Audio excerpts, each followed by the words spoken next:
right. Can everybody see my screen all right? Hmm. Perfect. Well, once again, welcome to Storytelling. This is a four-part series. It is meant for anyone who's interested in using their story in any particular way. We are just breaking down the process. Storytelling as a craft can seem a little bit intimidating if you're not in the realm, if you're not used to it. It can be really vulnerable to put yourself out there. So we're just going to break it down in a way that's granular, it's easy to digest, and it's going to make you feel confident to move forward and tell your story in a way that is impactful for you or your community. So, welcome to episode 1. We are going to be talking today about identifying our stories. That seems really straightforward, I know, but most often, the most important part of storytelling is identifying our story. Now, that sounds straightforward, but it's actually a lot harder than you'd think. A lot of the time when you're in a group setting or you're talking to a legislator or you're trying to raise money for something that means a lot to you, picking which story you're going to tell can often be the turning point in the impact that you're going to have. So, along the way, as we move through today's episode, which we're only going to take about an hour of your time, we're going to walk through some practical exercises and questions that you can ask yourself as you're kind of identifying what story you want to tell. For the purpose of this series, I'm going to ask you guys to focus on one story. And again, by the end of this episode, I hope you have that story in mind. Um, and we're really going to hone that for whatever purpose you'd like to use it for. And about halfway through our episode today, like I mentioned, Laura Edwards is on the call with us today, Laura King Edwards. She is going to tell us about her experience turning her story into a memoir. So, what is storytelling? It means a lot of different things to many different people, but for the purpose of what we're working through today, we're going to define it as this. Storytelling is the art of conveying lived experiences through writing, speech, or art with the purpose of creating meaning, building connection, and moving people to see themselves and the world differently. And I don't know about you, but I'm a big fan of if you know what something is, it's a lot easier to tackle it. So I hope that with a definition in mind, you feel a little bit more comfortable moving into this space with us.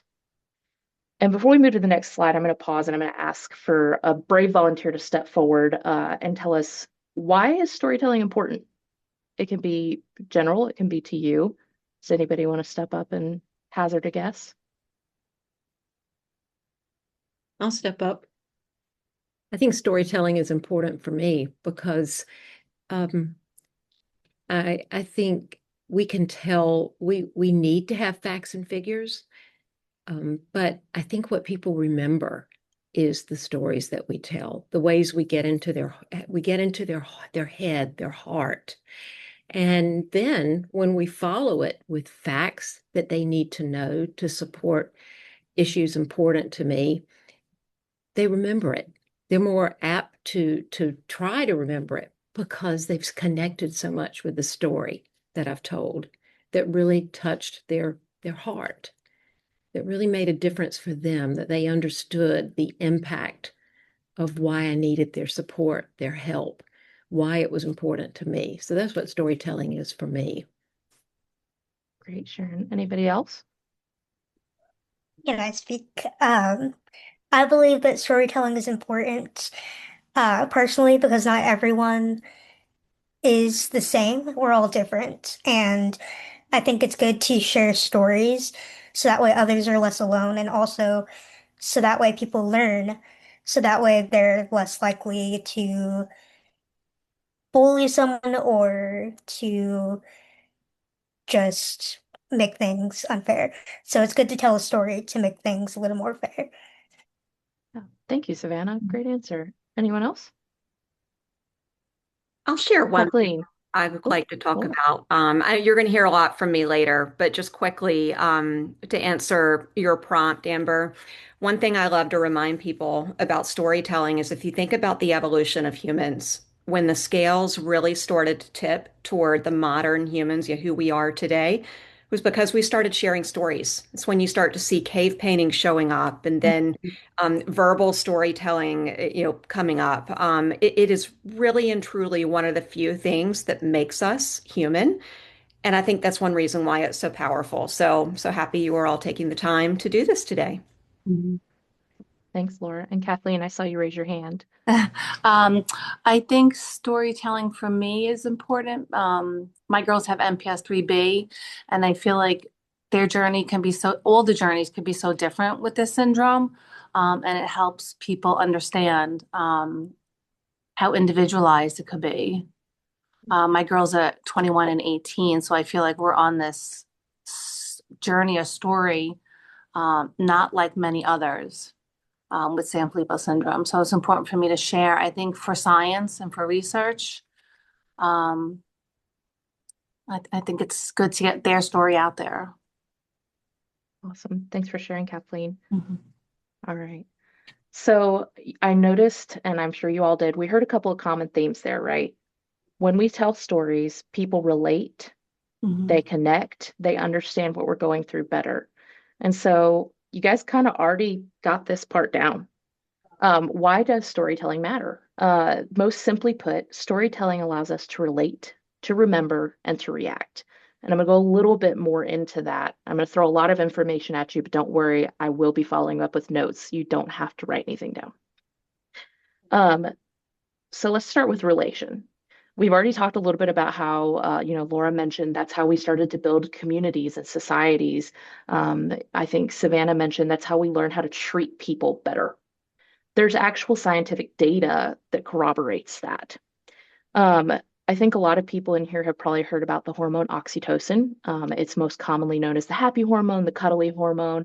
Um, Women in particular see the largest burst of oxytocin in their lives right after they give birth. That's how they bond with their children.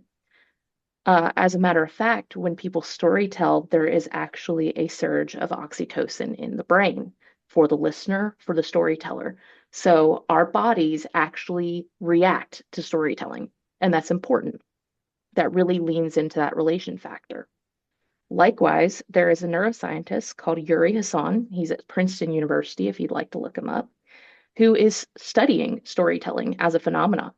And he is noticing something that he has coined as speaker listener neural coupling, which is just a fancy way of saying when you listen to somebody telling a really good story, your brain actually mirrors their neurons. You experience what they are going through. So, again, that relation factor is strengthened.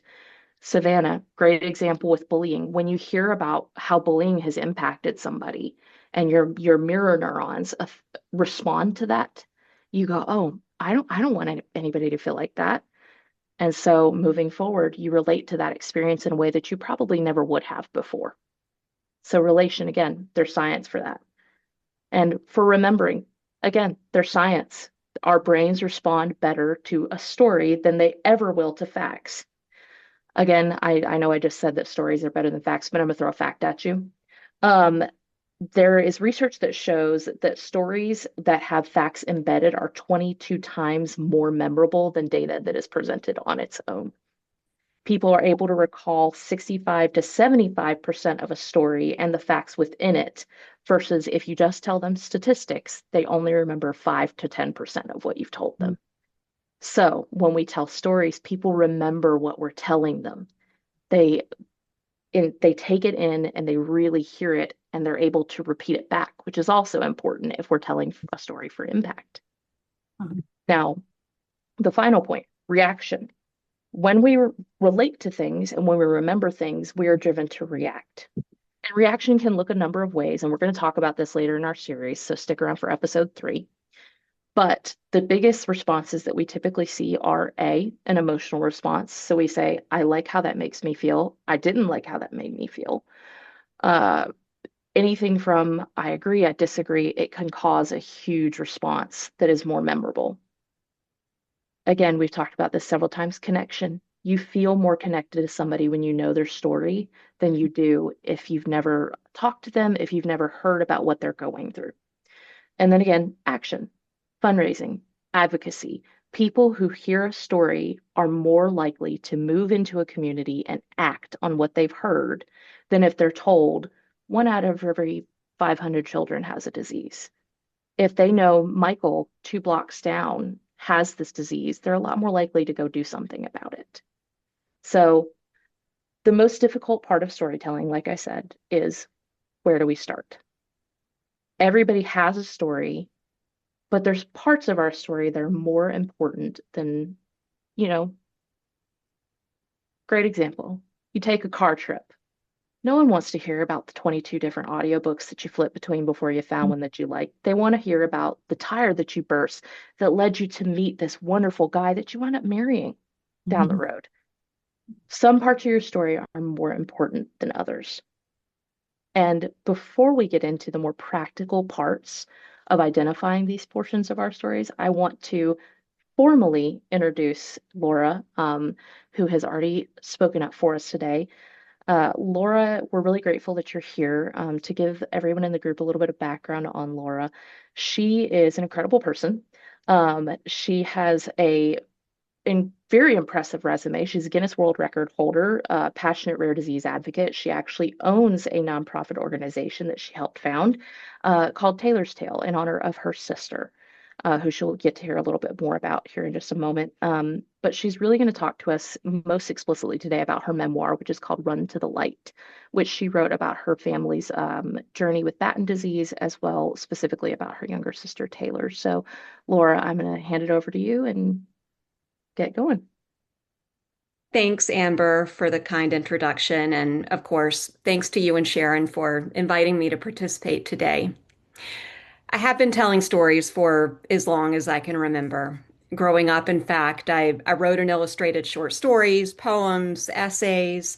Later, I studied creative writing in college at UNC. And then after graduation, I channeled my love for words into a career in marketing communications with a large health system. And I was just finding my groove as an adult when my much younger sister, by 16 years, Taylor, received a devastating diagnosis. In fact, I Googled the name of the disease, neuronal ceroid lipofuscinosis, or Batten disease, when mom, and if you haven't picked up the connection yet, that mom is Sharon, called me crying from the parking lot of the doctor's office. And in that moment, my life changed forever. I'm sure all of you here on the call today remember moments much like that one. Now, I worked in healthcare, but I wasn't a doctor. I knew research costs money, but I didn't have deep pockets and I wasn't a fundraiser. I loved my sister though, and I rejected the notion that we were supposed to just give up and tick down the days we had left together. I was determined to convince everyone else that her life was worth saving too. And that's how the fight against Batten disease started for us. I was determined to change the narrative. And Taylor was diagnosed in 2006. It's 20 years ago. It's hard for even me to say that out loud and believe that it's been that long. So I've been telling her story for a long time with varying degrees of success. And yes, as Amber mentioned, I wrote a book. I'm always happy to talk about the book and hope some of you will pick up a copy. But I actually want to focus much of the time that I have with you here today talking about some specific lessons that I've learned, whether it was in writing the memoir or any of the other forms of storytelling that I've done over the many years, including this rare disease journey. True stories, starting with a big one, true stories about real people are fundamental for any cause to succeed. And I feel like Amber touched on that up front. You know, it's one thing to tell potential donors or policymakers or even acquaintances that X number of people will die without a viable treatment. And it's quite another to make them care by connecting the names and the faces and the personalities to those statistics. Second, storytelling is not limited to written form. I think that's probably where most of our minds go when we think about storytelling. And yes, I'm a writer first, but think about your abilities and how you're most comfortable communicating. You may find that your greatest outlet is through speech or visual art or music or another form of media. You may like speaking to large crowds. I didn't used to. I grew into it. Or you may feel more at ease with small groups or even individuals who are willing to listen. Next, make sure that you know your audience. I work in marketing. I've been in the marketing industry for a little over 20 years now, and know thy audience is marketing 101. What that means is you may communicate the same topic to two totally different audiences. But in my experience professionally, I have to tailor that message for each group. So the CEO at a hospital or a healthcare system and a clinical research associate at one of the facilities may need to know about the same topic, but they're going to care about it for totally different reasons. One may care about it for the patient perspective. One may care about it from a bottom line perspective. And you have to make sure you understand those motivations of your audiences.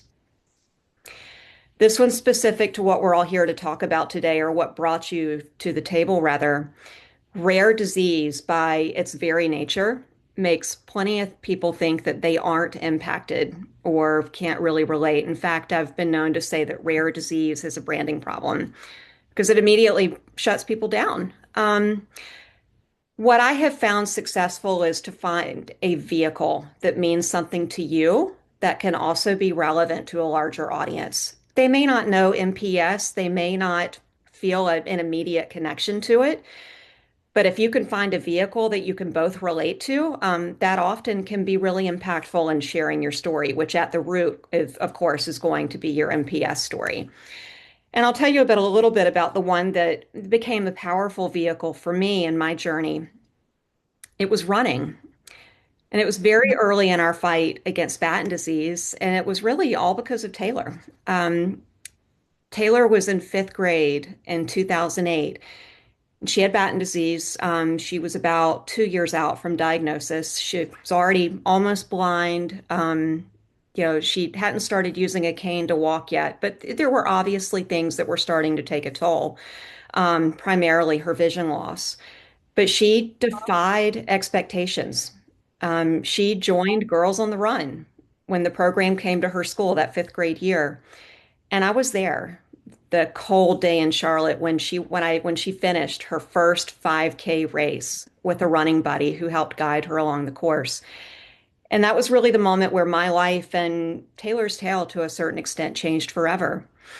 Our story is a nonprofit. My story is an individual. Taylor's story has never been about running, but on a grand scale, it's proven to be an amazing vehicle for sharing that story. And I know that you all have something very similar that can do that for you as well. The next lesson is to learn to be okay with failure. That's really hard for me. People who know me know I'm a perfectionist. It's a really stressful way to live. But I've learned that I have to be okay with failure. I'm proud of what my family and Taylor's Tale and all of our many people who've supported us have accomplished in the fight against Batten and rare diseases. I'm proud of the direct role I've played in helping make it possible, but I've had my fair share of failures. There were fundraising appeals that fell flat because, yeah, I was nervous or just not on my game that day. There were speeches where my voice cracked and my hand shook because I'm an introvert and I was terrified of forgetting the words. There were live TV interviews where I had to think on the fly and forgot to mention the most critical point and just kicked myself later. There were literary or book agents who declined to represent me because they didn't think that a story about a rare disease would sell. And then later there were book signings where my family and close friends made up more than half the crowd. I'm so grateful for them. Failure is just like stories make us human, failure makes us human as well. So you have to go in this, knowing, yes, you are vulnerable. Yes, those failures are going to hurt, but they're going to happen. Be ready for them. Keep your head held high and let the power of your story continue to push you forward.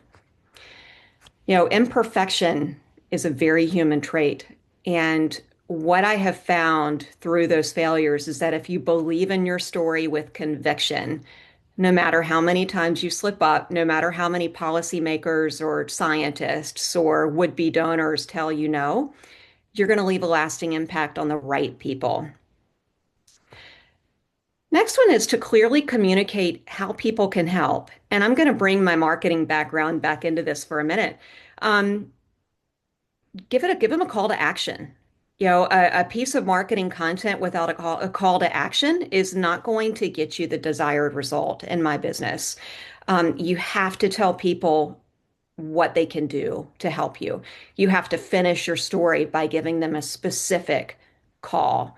And I say specific, that is a very important word. Learn more is okay, but we can do better. Go look at the website is okay, but we can do better. Tell them how you believe they can help so they can start to see themselves as part of the solution, actually take that set action. And then I don't say this one next lesson lightly because I am an introvert. I've had to certainly grow into being more of a public storyteller in this journey. Don't be too shy. When a story is deeply personal, you have to be ready to bare your soul. Now that's going to take on varying degrees depending on your personal comfort level. But you have to be able to do it a little bit to move people. I will tell you, and this is now 20 years ago, I started writing my first blog just a few months after Taylor was diagnosed. And I'll never forget hitting publish on that very first post. Now in 2006, blogging was not what it's been in recent years. It was very novel. It was almost a little scary to put my own words out in the universe like that. But um, I didn't follow all of the best practices. I didn't know the best way to do things in those early days, but and Sharon has even said this to me. Some of those early years, the blogs were so raw. They were so unedited, so real. Those were some of the ones that really made the best impact, not only for our family, but for what we were trying to do as a nonprofit organization. I made them feel something because I didn't hold back. And I let the story, the human story, drive what I was writing about. It doesn't get much more personal than writing a blog. And I will bring it back to the memoir here for a second. I spent about 10 months writing the book Run to the Light. And it was at a very pivotal time for our family, for Taylor. So everybody knows, to give you a little bit of a timeline, it took a while to get published, but by the time the book finally hit the world, it was only about 5 weeks after Taylor had actually passed away. Um, I had to ask myself many times along that journey of writing and readying the book for publication, am I okay telling the whole world about this thing that happened? Or the way that it made me feel, things that perhaps even my husband doesn't know, or my siblings, or my parents, my close friends. I'm putting it in the print, and it's for in print, and that's the very first time that I'm sharing it. And more times than not, I decided I was okay with sharing it because I knew that if I held back too much, I'd struggle to make my readers feel something. And that's what I wanted to do. I wanted to make them feel. Um, it's been an incredible journey. Again, it has not been without its bumps and bruises. As all of you on this call here know today, nothing about this is easy. Nothing about the journey that you're facing is easy. But storytelling has been such a wonderful gift for me as a rare disease sibling and as an advocate. And I hope that storytelling, both the series that Amber has put together for you and some of the lessons that I've shared here today, will give you the confidence and the tools you need to go out and do it successfully. Thank you for lending your voice to the fight, and thanks for listening. Thank you, Laura. Does anybody have any questions for Laura before we move on, just about her experience, her journey? Um, as you have heard throughout her conversation, Laura's kind of at the end of the storytelling experience. She has worked her way through all the tools. She has refined her story and shared it with the world in a really impactful way, which is where we're trying to move ourselves. So if you have any questions, let me know and I can communicate those to her if you think about them sometime throughout the series. Thanks, Amber. Yeah, thank you, Laura. Mhm. All right. I don't know if you noticed Megan's comment in the chat, Laura. She said, wonderful to hear from your journey and your advice. Oh, I didn't. Thank you. Thank you so much for sharing and for listening. Absolutely. All right, so now we're going to move into the nitty-gritty, and I have a request of everybody, and this stands true throughout the rest of the series. we're going to be vulnerable with each other. This is not designed to be a series where I am talking at you and telling you what to do. This is a space where we are working together to develop something impactful that means something to each of us individually. And that might feel a little uncomfortable. Like Laura said, there are going to be things that you're going to sit back and think, man, do I really want to share this? Do I really feel like I'm comfortable putting this out in front of the world? And this is a really great place for us to start. Everyone who's in this space right now, and this is me knowing pretty much everybody in this group, we're all a part of the rare disease space. We all touch this space in one way or another. It has impacted all of our lives. This is a safe group for all of us to really be vulnerable, and take feedback from others on how we can use our stories and our experiences in a meaningful way. So I just ask as we move through this, you're kind with your language to others, that you're intentional and you're thoughtful about how you're responding to feedback that you're given and feedback that you give to others. All right. So, just as I said, we're getting started. And we're going to break this down into kind of three categories in terms of identifying our stories, starting with understanding your lived experience. That sounds pretty self-explanatory. However, a lot of us don't take time. I know I'm guilty of this myself, to sit down and think through what just happened to me. What am I dealing with? What am I feeling? How am I digesting the things that I am living through and the experiences that I'm having? So what I've done here is just put together some thoughtful questions. And like I said, you don't have to write anything down. I will send notes from this whole presentation. But I'm just going to pose these. And then if anybody has a moment or their story that's kind of starting to form in their mind, I would love if somebody would maybe start by telling the seed of their story. So, what moments in my life have most changed how I see the world? When did I first realize my experience was different from others? What challenges have shaped me most, and how do I respond to them? And what losses, joys, or turning points still feel emotionally vivid? And I'll give you guys a second to sit with that, and I'll go ahead and kick things off, and I'll be a little bit vulnerable here. So I do not have a loved one with MPS. However, I do have a parent with a neurodegenerative disease. My mother has multiple sclerosis. She was diagnosed actually as an effect of my wedding. She tripped and fell at my wedding and realized that she could no longer walk correctly in shoes that she had had for years. And our family knew very quickly that something was not right. Um, and when I reflect on this prompt and these questions, I very quickly am drawn to what moments in my life have most changed how I see the world. And I think of my mom. My mom, in the past 6 years since I have gotten married, has moved from being perfectly, if you looked at her, you didn't know anything was wrong, to now she is wheelchair bound in 6 years. And it has completely altered how I view the world, how I view accessibility, how I view the life and value of somebody who is really struggling. And so that is a really important part of my story, and how my mom and her involvement and my involvement in her life has shaped my story. And so with that, I welcome anybody else who has something that jumps to the forefront to open up and share with us.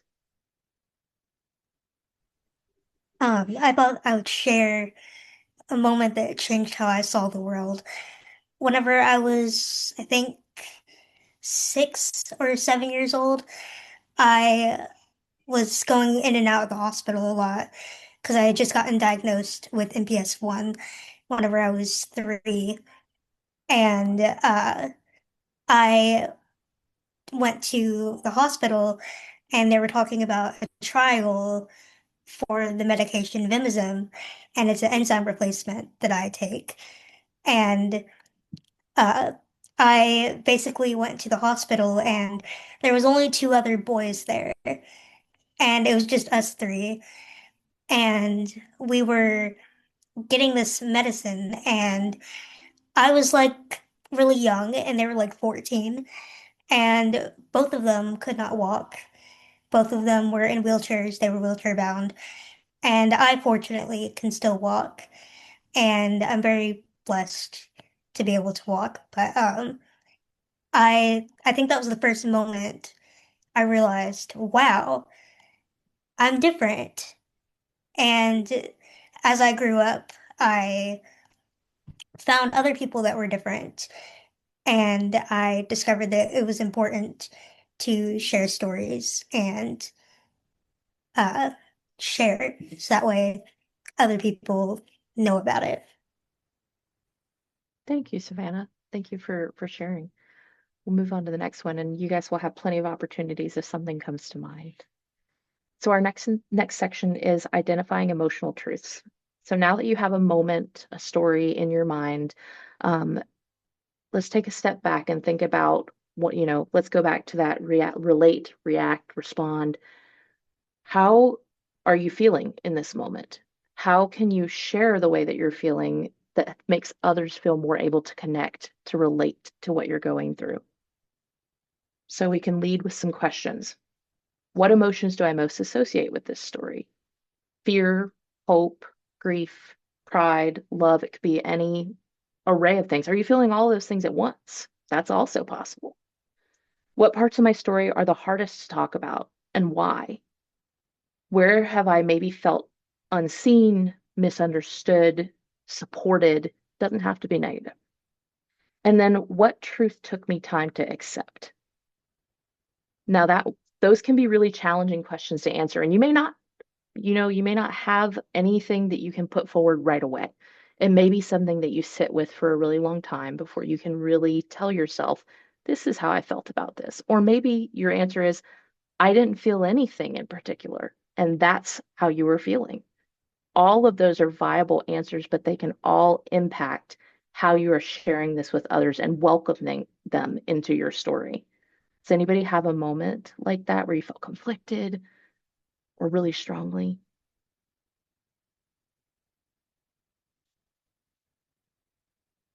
I know it's a difficult question. I can answer again about my mom. When we got her diagnosis, we were fortunate in a way that we had never heard of multiple sclerosis. It's not a rare disease, but it's not common either. We had no idea what it was. And much like Laura, when she first Googled her sister's diagnosis, that's a terrifying thing. No one should be allowed to look at Google, frankly, in my opinion, after they've had a loved one diagnosed with the disease. So I was very afraid, and that's something that people can relate to really, really strongly. So I ask you guys to sit with this in the next week. Think about this, think about how you feel, and if you're willing to share that in a way that's impactful as we move towards our next episode. Amber, I'll chime in Great. before you move on to answer your last question on that slide. What truths took me time to accept? And what made me think of this was your the Google example. It took me a long time to accept what that Google result said. Yeah. And in 2006 and still today in many ways, unfortunately, it was all of the things that the disease does to a person and the fact that there's no cure or viable treatment. And if you're a patient, if you're a parent, if you're a sibling, if you just care about a person, no cure is a really hard truth to accept.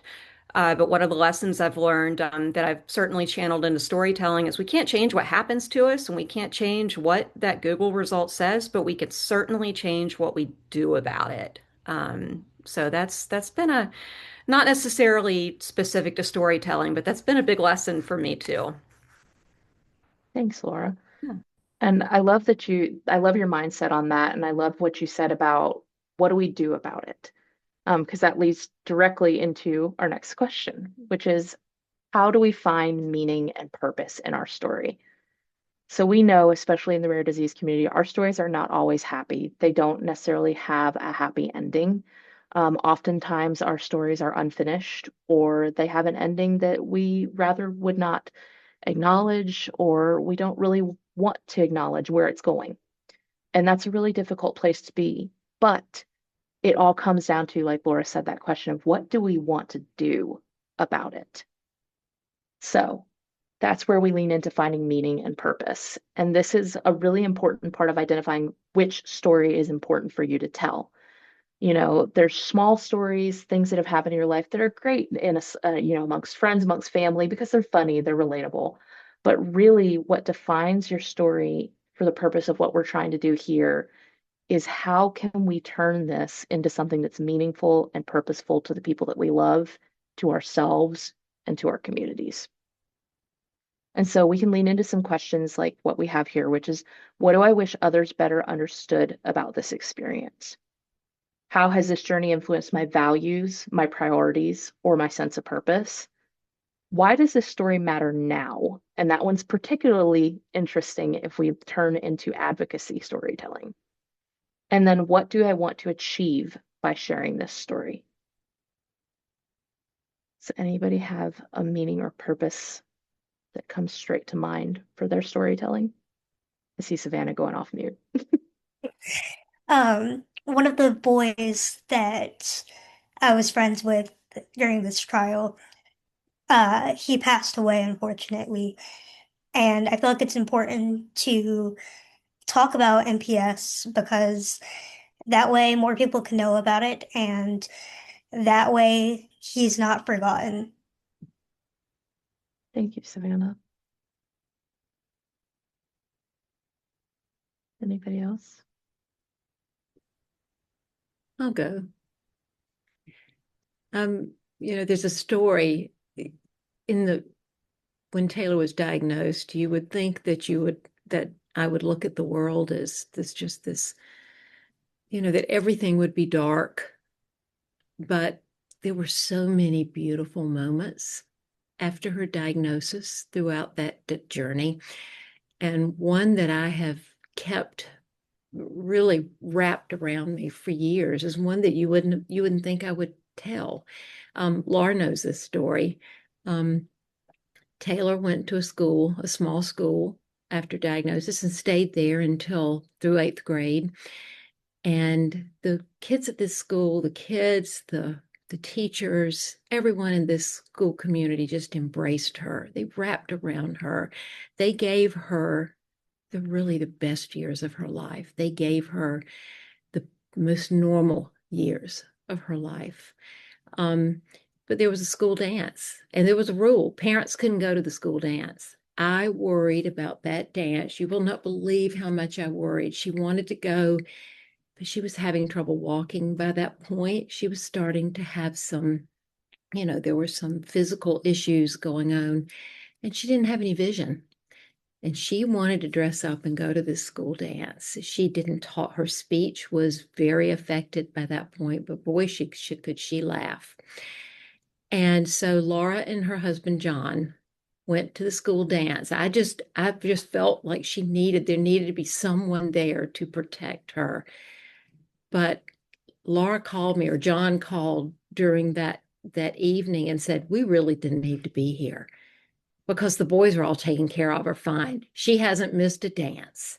They're taking turns dancing with her. And I could hear in the back, I could hear over the music and the noise, I could hear her laughing. And I knew it was probably one of the best moments in her life. And I've never forgotten that story. And it seems so obscure. I wasn't even there. But what I learned from it was the beauty of this world and all of the darkness. Sometimes when you think of you're dealing with this thing that is really, you have no control. There's no treatment.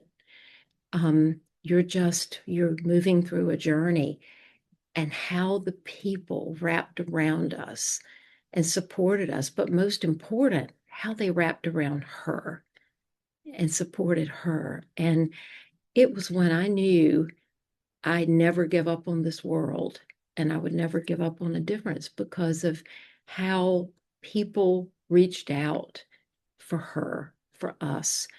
And it made an experience that I wouldn't wish on anyone, but it's hard to just say how important it was to know how good people were and how they wrapped around us and made us and helped us as a family, but more importantly, helped Taylor to have this really the best life that she could have had. I really believe they gave her that it was those around us who gave her really the most wonderful 20 years. Thank you for sharing that, Sharon. And thank you, Sharon and Laura, for telling us about Taylor and sharing that part of your life with us. We're really grateful for both of you for being here today. Before I move on to our preview of next week, I have a little bit of homework for everybody, and don't give me the collective, ugh, I promise it's fun. So Laura has been so kind as to offer to raffle off a copy of Run to the Light to participants of this group. But I'm going to challenge you guys. Um, I would like each of you to come with a very loose draft of a story that you'd like to tell to our next meeting. Everyone who comes with a draft, you will be entered into the raffle. And someone will win a copy of Run to the Light, which I have read. It's a phenomenal book, highly recommend. But I want you to come with a very loose draft. It does not have to be polished. It does not have to be beautiful. It does not have to be final. But as you're thinking through these questions, come to our group just with that moment in mind, because what we're going to be working on next week is actually crafting your story. And I'm actually really grateful about a point that Laura made earlier when she was talking with us, that storytelling does not have to be written. It does not have to be spoken. You don't even have to tell it. Like I mentioned in our definition of storytelling, storytelling can be art. Is there a painting? Is there a photograph? Storytelling is deeply, deeply personal. And we're going to look at some of those ways that you can share your story. I myself am very introverted. I much prefer to write than get up in front of a group and talk. I'm doing it because I'm really passionate about this, but I'd much rather be hiding behind a monitor. And some of you might feel that way, or some of you might want to get up on a podium in front of people. And we're going to talk about what those different outlets can look like, as well as some of the building blocks of storytelling. So we're going to talk about identifying our personal voice and tone. We're going to talk about different thematics that we can use. We're going to talk about what things might land better versus what things might be better to leave out. So we're going to start getting really into the nitty-gritty next week. So I really, really hope that you guys can join us again. If you have any questions, please feel free to email me, and I will send you a reminder before our next group. But again, I'm so grateful to all of you for being here and for those of you who have been vulnerable enough to share with us today. And very grateful again to Laura for sharing and being here and raffling off a copy of her book. So does anybody have any questions or anything they'd like to share before we wrap up for today?